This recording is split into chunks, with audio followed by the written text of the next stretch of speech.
What's good, y'all? Welcome to my review for this week's episode of the 1,000-Year Blood War Anime. Another banger episode as always, man. We got to see some of Squad Zero, get to see some of their powers actually are, man. And yeah, just fantastic episode, man. They had me going in the first half a little bit with the arm chick who you guys know I have a thing for. If you guys have been watching my reviews since like I'm pretty sure it's Cold War when she was introduced. But yeah, best group Squad Zero Anyway, man, so yeah, let's just jump right into the actual episode. So you start the episode up with a flashback to, I'm assuming, maybe the first meet between Ywach and Ichibei. Now, I'm also assuming that this is given, you know, how the anime has added a lot more content from the manga and the fact this was in black and white. I have a feeling this was like anime original content, that this was not in the original manga. This is once again one of the many expansions that Kubo was added to the Blood War arc. So they're discussing, it looks like they were discussing some pact between the world of the living, the Soul Society, and the Quincy's to all, I guess, try and coexist as one. I'm assuming this might have taken place after or maybe during the initial war with the Quincy's that happened with the original Gotei 13 with Yamamoto and his crew. I'm assuming it's around that same time period. You guys can correct me if I'm wrong in the comments. Now, of course, the one notable thing about this part of the episode that a lot of people were discussing was the cute little Quincy girl that was with Ywach, man. And I do have to admit, because I saw a lot of people posting about her, screenshots about her as well. I gotta say, yeah, she's pretty cute, man. She's pretty good. I really like her design, and you know, she's cute. I like her hair, and she's like straight up with a fucking fully automatic like weapon, which was pretty surprising. I love her hair too. Like, I would not mind seeing more of her or getting like a full color picture of her and see what she truly looks like with like her hair and everything. She's cute. I like her. I would like to see more of her, but we know that's probably not gonna happen. But she's cute. I like her. There's my little thing about her, because I saw a lot of people were talking about her after the episode aired. So as they're kind of like working through this pact, Ichibei makes it sound like this is a win-win situation, a win-win pact. That there's no reason for him to reject this. But Ywach is actually a little offended by it because he talks to him and takes him as like he's some ignorant baby. And Ichibei tells him that was not his intention, but he knows nothing. He says that the world was once one. Who set the boundaries to that eternal peace by separating life and death? I'm assuming what he means by this one. Now, I am no expert on Bleach, or you guys know I haven't even fucking finished the original series, so correct me if I'm wrong. And probably James will probably explain this in his reaction, which I haven't watched yet. But it seems to me that maybe at one point the world was one and then it was split off into the Soul Society as well as the world of the living. That's at least how it comes off to me, or I guess maybe the Soul Society with the Quincy's and everything. I'm assuming that's what he means by that there were once one world but then got split off. I'm assuming, I don't know, given it's a Soul King, that's what makes you think it might be the world of the living and the Soul Society being split off into their own worlds. I'm assuming that's what he's referring to, but you guys can correct me if I'm wrong in the comments. And Ichibei tells him that was a Soul King, and he also asks who was the one that put the fear of death in people. And once again, Ichibei tells him it's a Soul King. Ywach goes on about how he can feel like the pains of the souls that he absorbs as we see like the blue like particle effects or whatever, it signified that spirits are going into Ywach. We see that which I'm not sure if Ichibei can, which it seems like Ichibei can see this too, and it's not just Ywach just for us in the audience. And then he says, where in these three worlds can one find peace? He opens his eyes and we see he has two eyes on each side, which shocks Ichibei before he lets his hand out there. Now, I have no idea what any of this is. This might be this is probably some deep lore stuff from maybe the fucking light novels that can explain, like, no lie. I was kind of confused about this part of the episode, man. This is like very much deep into the lore of Bleach, so for people that are really into the Bleach lore, man, I'm sure you guys were having a kick with this part. For someone like me that isn't really into the Bleach, that doesn't know much of the Bleach lore, this is a little bit kind of confusing and kind of a little bit hard to follow. Regardless of such, man, Ichibei stretches his arm out there as we see like two eyes coming from him. I'm assuming this might have something to do with the Soul King and like maybe his powers, and maybe Ywach was able to absorb some of them or something. Not entirely sure. But either way, he sends his hand out there. You see the eyes as eventually Ywach, as we see flashes of the Soul King. They seem to be the same visions that we already saw in previous episodes with Ichigo, but with one added scene where it looks like we see the silhouette of Ichibei holding a woman. It looks like. Not sure if it is Ichibei or maybe that is a Soul King, but at the very least from the silhouette, it looked like Ichibei. And so Ywach's like, oh, so that's the Soul King. Ichibei once again tells us, see, you know nothing. And he continues on saying, we together with the Soul King maintain this fragile world. And then that's when Ywach rushes over to Ichibei, grabs his hand, and he says, do you think you could kill me with that hand? As we see like the I don't know. I forget what this is called. The blue Quincy like mark things going on from Yuha's hand onto Ichibe's hand, and then Ichibe tells him that Ichibe says that you can't see through the Soul King, and then his like hand starts to like decompose or whatever, just kind of bursts up there before this giant spirit of a massive hand goes and engulfs Yuha, and the two eyes on each eye ends up getting split, ends up getting absorbed into one singular eye on both sides. So whatever powers, whether it was connected to the Soul King, and he maybe had some of the Soul King power, it seems like given what Ichibe says, that now your eyes are forever closed, and you will never. Your eyes will be closed forever, never to be opened until the day you die. I'm assuming with some power he maybe had what they got from the Soul King or connected to the Soul King, that he has lost that power and he cannot see whatever he originally was able to see. We then cut over to, I guess, another talk between Yuha and Ichibe, where he says that he's glad he lost those eyes and now he can no longer he has to see through Ichibe's humiliation. And it continues on saying that he'll give the Soul King a new purpose, vanish and have him vanish along with this world. Become a grave to the three worlds. This is when we finally get back to where we left off last week, where Yuha finally made it over to the Soul Palace. As Yuha says, so this is the Soul Palace, and then Haschwald being Loki, being like the kiss ass he is, which I think we can all agree. Like Haschwald is kind of a kiss ass at times, like he's always like, oh whatever, His Majesty is law, Even after it seemed like he was going to be the original one that was going to take over Yuha's powers, and then Uryu came in there, kind of stole his spine. It's like, yes my lord, Yuha, I feel the same, I feel your pain too. And then bro's looking at me like, bro, I ain't feeling shit. The fuck you talking about?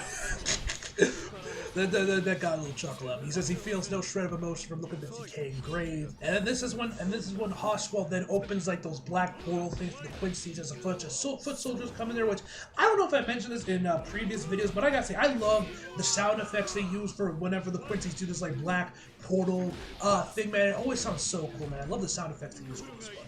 So now you guys' own batch of foot soldiers as they are met by Shutara and her own foot soldiers. She has her own group of foot soldiers she has with her to face off against Yuha and his Quincy's. And I gotta say, I love the design of them, man. I love the masks that they're wearing, man. They look really fucking cool, man.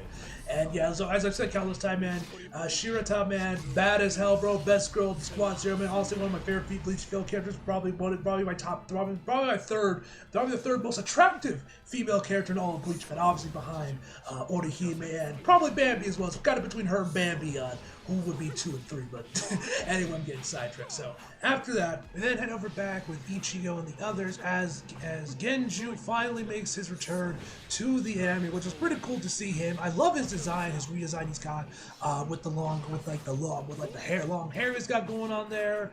I don't know if that would be considered a mullet or not, or just like long hair, but either way, it looks really good on him. Place your bets, guys, if he's gonna get recast in depth. I don't think he's had any voice lines in Core 1. He might have, and I can't remember, but place your bets if he's going to get recast, and the original VA will be returning for Genji. Anyway, he's coming in there saying he wants to join in with Ichigo. Ichigo tells him, hey bro, this ain't like the Soul Society. He's like, oh, of course I know there. I'm going there to beat the Quincy's, of course. I can help you guys. I got a map, this, that, and the third. So eventually, they let him join in there. Although I am curious to see what the fuck Genyu is going to be able to do against, Yuha, Haschwald, and Uryu, considering, he wasn't doing much of the Soul Society arc either, and these guys were way stronger than most of the captains back then. So we'll have to wait and see if he ends up doing. I don't even know if he even had any major role in the anime after the Soul Society arc. So who knows? Maybe he's actually gotten really strong and he can actually hold his own in the battle. I do not know. I guess we'll find on the hour-long special next week. Anyway, now that the whole crew is here, Uryu sends off the rocket over to the Soul Palace. As we see shots of various captains, we see Byakuya, we see Mayuri, commenting about how ugly the takeoff was. We see Renji and Rukia, and we also see Mustache Man just chilling, looking up at the spaceship. I guess he somehow survived his battle with Byakuya and everyone, so it seems like he's still alive and kicking. We then cut over to back to Yuha, where him and Shitara face off as she sends her soldier after Yuha. They make quick work of the Quincy foot soldiers before they go over and make their attack for Yuha. But for some reason, they all keep missing. Him. They all just keep like going in the opposite direction where he actually is. We are then realizing they brought another one of the Stern Riders with their Stern Rider W, the Wind. I'm not even gonna try to pronounce his actual name because I can. But yeah, this double-tongued freak can like basically control the wind and basically make his enemies' attacks always dodge him. As long as he can sense their presence, they'll always dodge his attacks regardless of whether or not he can actually see them or not. He then uses his wind power to slice in half like five of her soldiers before meeting her face to face. And then as they continue on talking, because he mentions that, oh, I have a bad habit of not being as clear as I should, because he mentioned that he mentioned originally that he has to see his opponents before his powers to work, but then he clicked no, as long as I can sense them, that I can see them. She says oh, don't worry about it, don't apologize. We all have our bad habits, and I gotta say, bro. Oh God, I love her Japanese voice too. Like, she sounds great in the dub, bro, but ooh, Lord have mercy, her Japanese voice, man. Perfection. Anyway, so as they continue on this conversation, while all of this was going on, Shirata then re-tailored the man's clothes, and while also putting the Squad Zero logo on it, and the dude starts trying to get out of it, but he can't, and eventually all these like spikes come out of it, instantly killing the dude. And she says that her bad habit is that she forgets to get rid of her her sewing needle. She forgets to remove her sewing needle. It's a bad habit that she just can't break. And says this time I'm the one who should apologize for not explaining things clearly. As we see, as a massive blood splatter, as there's a massive blood splatter as a dude hits the ground. We then head over back with Ichigo as they're now in the rocket, and Genyu not being completely and totally % honest, because he called himself like an expert on the Soul Palace, he mentions that he knows everything that Scissor taught him about the Soul Palace, but he just doesn't know the smaller details of all this. And then, as they continue onward, Yuha explains that the Soul King is his entity that controls all three of the world, the Soul Society, the world living in Hueco Mundo. So my bad for saying the Quincy's, it was Hueco Mundo.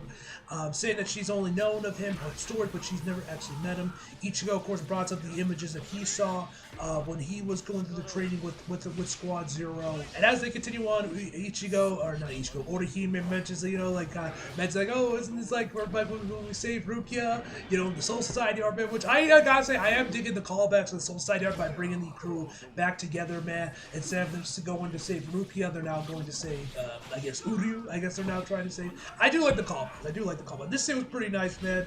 As they continue onward, Ichigo mentions that their plans to take down Yuha, but they'll also drag Uryu with them, but that's secondary. And then he starts blushing, looking away from Orihime, man. That was a cute moment. That was a little cute little moment. We also see, as this is going on, we see Uryu kind of like looking off into the distance with like those Quincy bar blue things on his eyes. I do wonder that means he is able to see that he senses Ichigo's presence and know that him and Orihime and the others are coming after him. I assume he probably knows. I assume he probably does know. So then we see that Shutara literally just throws the double-tongued freak, the wind, off the Soul Palace, just throws him over the edge of the Soul Palace, and we just see him slowly falling down to, I guess, back to the Soul Society or whatever, man. Which I just thought was kind of funny. You can see that she was using looks like her metal arms to do it too. It just tossed him off, man. So that was real funny. So now Yuha and Shirata are now met face to face. But alas, Yuha now has another group of soldiers coming in there. His royal guards that straight up look like Templars. Like, bro, I could not be the only person. Now, maybe it could just be me because I've been watching a lot of Assassin's Creed videos recently. You guys know I love Assassin's Creed. Favorite gaming franchise of all time. Been watching a lot of videos on it recently for whatever reason. So every time I'm seeing the white with any sort of marking on it that's in red, I just think of Templars. But it also, you can open the argument, it could also look like those those villains in Fire Force, because they have similar garb as well. Although those guys, they were way more based off of Templars, considering they actually have the cross shape and everything with the red, everything with their armor. Those look like straight Templars. Anyway, but yeah, these guys just remind me of Templars with their outfits and everything, man. But I honestly think they look really fucking cool, man. I love the way Kubo, like I said, Kubo is amazing with his character design, man. Just when it comes to fashion, bro, he knows how to drip the fuck out of his character. I mean, just look at the Quincy, bro. They drip the fuck out, especially Uryu, man, Ichigo, you know, they all got their drip. So we then introduced all these members of the Royal Guards, Stern Rider Z, C, Fuckboy Aizen, and Valkyrie, who straight up looks like Thor. I cannot be the guy that looked at this guy and instantly thought of Thor. It can't just be me, man. There gotta be one of y'all looked at this and thought like, man, he looks a lot like Thor. I cannot be the only one. So anyway, or really his name is Valkyrie, as I said. Valkyrie charges over to Shirata. She uses like one of her blade from one of her metal arms to try and block it, but the dude just goes right through it, completely destroying the blade. At this point, I'm like, oh shit! And then it just gets from bad to worse with her. She then summons this giant ass like second level holy soul that's for lack of a better term, a fucking mech. It's a mech. Like, for lack of a better term, it's a mech. A giant thing, a giant robot, or whatever this creature is. It's a giant creature that stands before them. And so then, I guess one of the guys, which one Stern Rider was, I think it was C, the one that we never see face of. And she's like talking to him and says, is there something you want to say? And then one of the other Stern Riders, I believe the dude was X, says that, why, so what if it's so big? And then this dude just starts compressing it. Just starts compressing it down into like a little ball. Once again, Shirata is shocked by this, and then Stern Rider X, Barrow is his, I believe is how it's pronounced, Barrow. Then it's like, oh, have you finally realized that the Soul Kingdom might finally fall? It's too late. He takes off his cloak, and then we see he's carrying this big ass sniper rifle that can do some insane damage, as we see a little later on into the episode. It says the losing side always realizes and reacts too late, and then shoots Shirata in the head, creating a circle around the top of her head. It looks amazing. The shot itself looks amazing, but bro, you guys will see some of the reaction, which in case you guys want to know, I'm not going to be doing a double reaction for this episode when the dub of this episode drops. This is the 1 week I'll be skipping that one. You can see that it's like a perfectly shaped circular hole in the top of her head, man. And bro, you guys will see some of my reaction, but like my jaw was literally on the floor. I was shocked. I legitimately thought Shirata was dead, that they killed off my favorite member of Squad Zero, best girl, probably the second hottest female in all of Bleach, maybe third, but I'm probably gonna say second, man. God, she's fine. I love her voice, both in the English and the Japanese, bro, but her Japanese voice is... Anyway, this is also when we get a title card for Bleach episode 24. Too early to win, too late to know. After that, she falls down, and then, like, I was still hoping, like, is she dead? Is she actually dead? You know, did he kill her? And then the dude, Stern Rider C, starts compressing her into a ball, and she, like, rolls away. At that point, I'm like, yep, she's dead. At this point, I had accepted the fact that, damn, Kubo really killed off my favorite member of Squad Zero.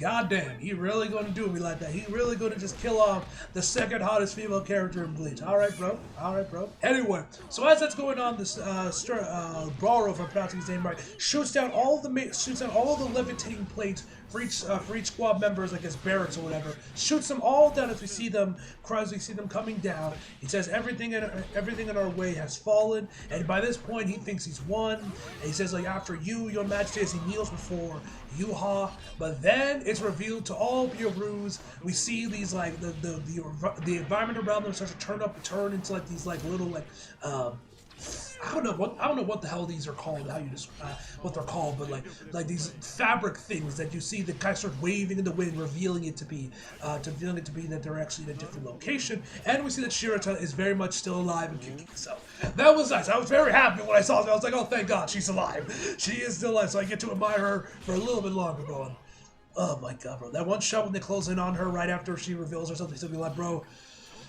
Lord have mercy. I put that shot on the thumbnail, bro. I'm not gonna lie, bro. Might stay on the thumbnail. You guys will have to see when this video comes out, but I'm thinking about putting that shot on the thumbnail if I can.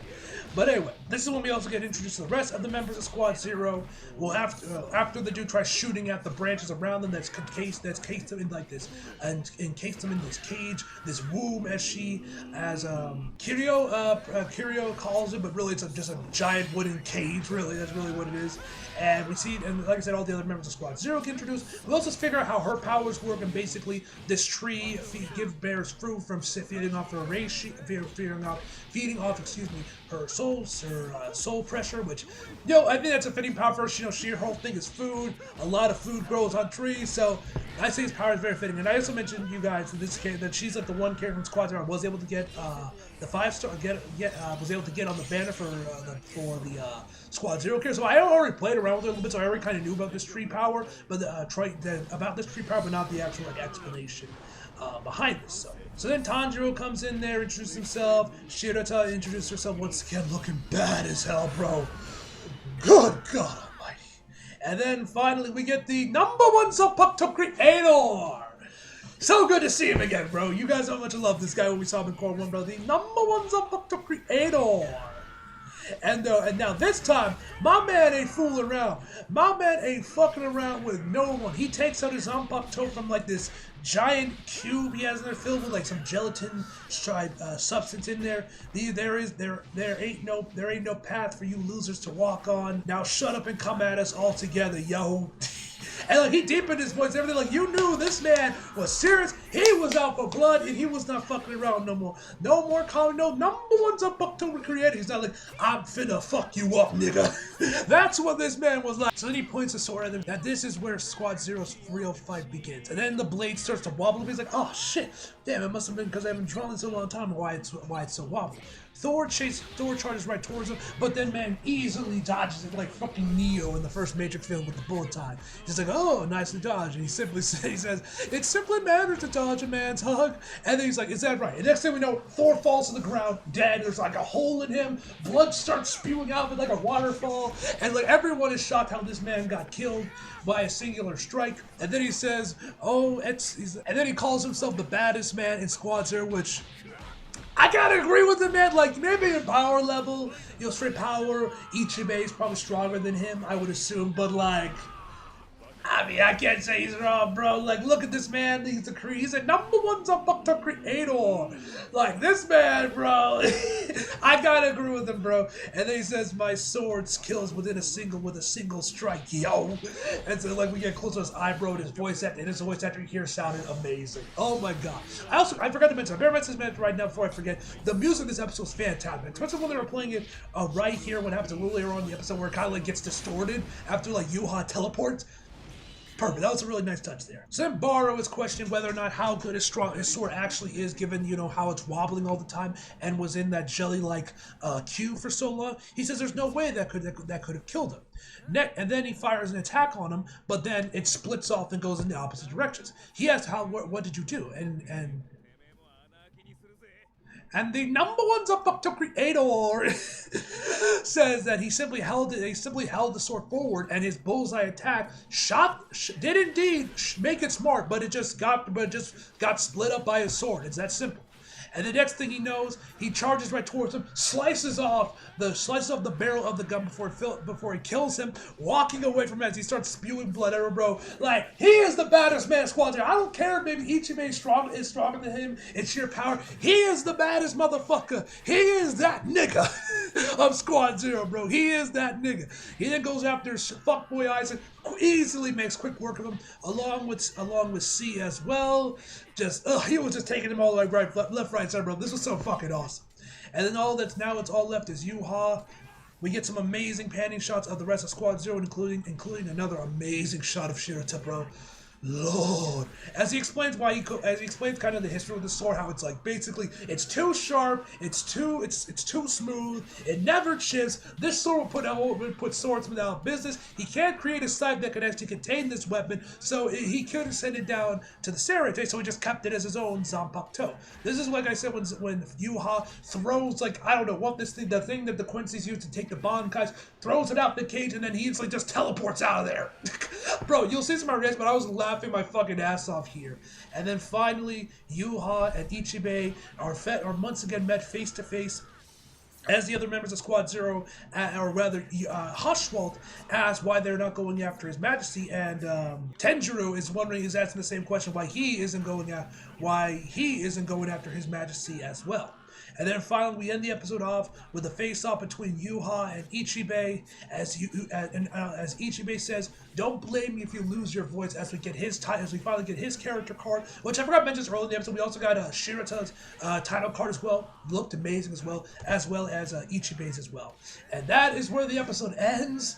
No post-credit scene, unfortunately. So yeah, we're left in this cliffhanger, and I would assume, I'm honestly, no lie, with how close we are to the end of Core 2, and we still haven't got Ichigo versus Uryu, I am questioning whether we're actually going to get that fight, but I'm assuming that the first episode, episode 25, I believe is the next episode, if I remember correctly, will be Ichibei versus Ywach, and then maybe the second episode, episode 26, is when we're finally going to get to Ichigo versus Uryu.